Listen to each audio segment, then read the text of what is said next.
basically tell you guys a little bit about the full situation, what's really going on here. And I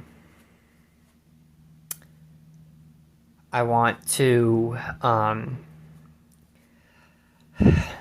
it depends on how well this does and just where, the time goes on what we really do for the rest of tonight. Like I said, I want everyone to basically record this and put this on as many platforms as possible. I think that's only necessary right now.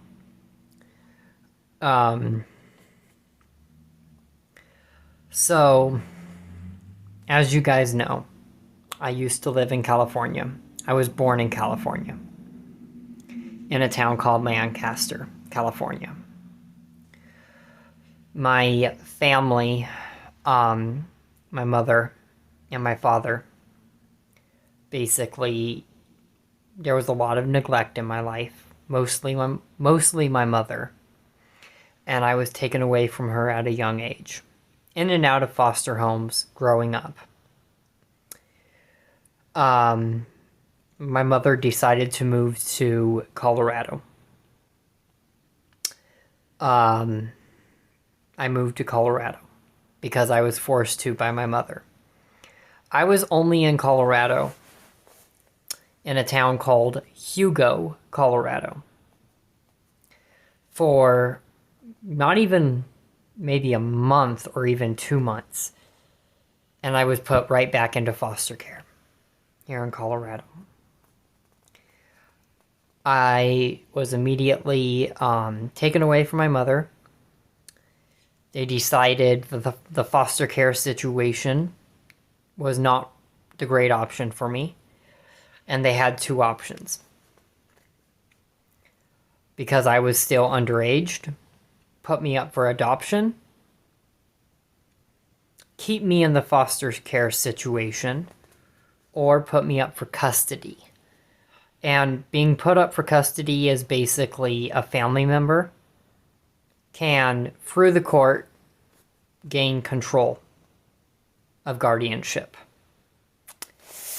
And basically, I moved to Colorado, went into a place called Tennyson Center for Children, which is, you've probably seen the viral video from there. I was a success story and was on the news, 9 News to be exact. And that was my grandmother in the video, by the way. She's no longer alive. She passed away of cancer. Lymphoma, to be exact, in the blood cells. Cancer in the blood cells. It got to her, basically, she woke up one morning. I had a sports game in Special Olympics. And I got the word 5 minutes before I was supposed to hit the field for the game. Daniel, your grandmother passed away. And that was where it really hit me that, oh my God, I'm going to be back on my own. This was back in, I want to say, 2019, I think. And I had two options. I could go basically see my grandmother one last time in the hospital. She was actually in a hospice center. Not sure if you know what that is. But that's basically where the person, basically, whoever is ill, basically says, I don't want any more treatment, and I would rather just pass away. So my grandmother was in the hospice center. And I had two options. I could go see her one last time,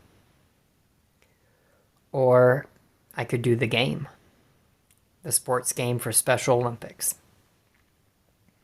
I didn't tell anyone this. I kept it to myself. but I decided I was going to do the game. Because I knew that if I did the game, that means that I'm a true fighter. And I wanted to succeed. And I wanted to get more friends. And I wanted my overall situation to be heard. And I wanted, just everything to just be, I didn't want my last memory to be her in the hospital. I didn't. I wanted it to be, my grandmother lifting me up. And, she was always encouraging my career. So I knew if I did that by going to the sports game, she would be happy. And I kind of regret it that I should have gone and saw her. I do. But part of it was also because of her cancer and because it got to her brain, basically. She was in a state of mind to where she would not recognize me. She couldn't speak.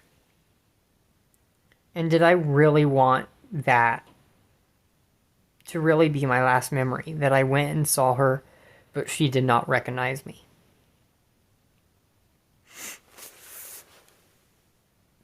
Sorry, guys.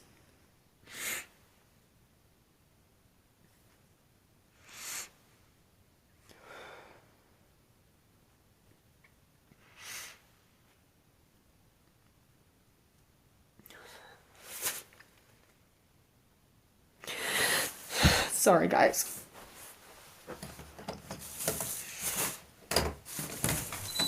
Give me a moment.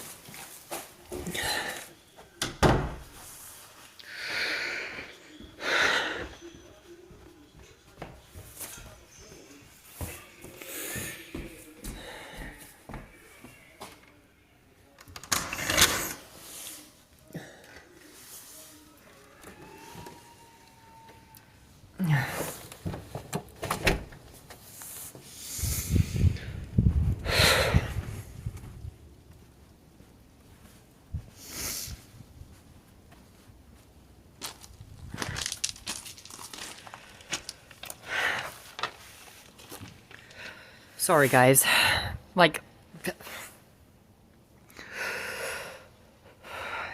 It basically is really hard because I know that my care provider wouldn't really care. And I know that my situation itself is not being fully heard.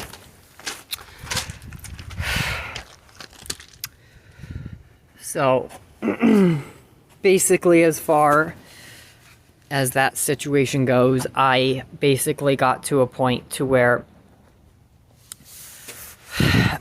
I kind of went with the idea of I was going to continue with the sports game. So instead of going and seeing my grandmother in the hospital, the person who started everything for me, my career, everything, I went and saw her in the hospital. I went and saw her. Sorry, guys. Let me start over. I went to the game and I did the game. And, as far as just everything goes with that, the entire situation, I got so much criticism for it, still to this day. And I feel like the entire situation is just screwed. So, at that point, I kind of decided that I was going to basically end up doing what originally started it all, which was my entertainment career. Which I will talk a little bit about this, about the entertainment career. In And sorry, guys, about the mental breakdown. But my grandmother, I would not be who I am without her. I wouldn't.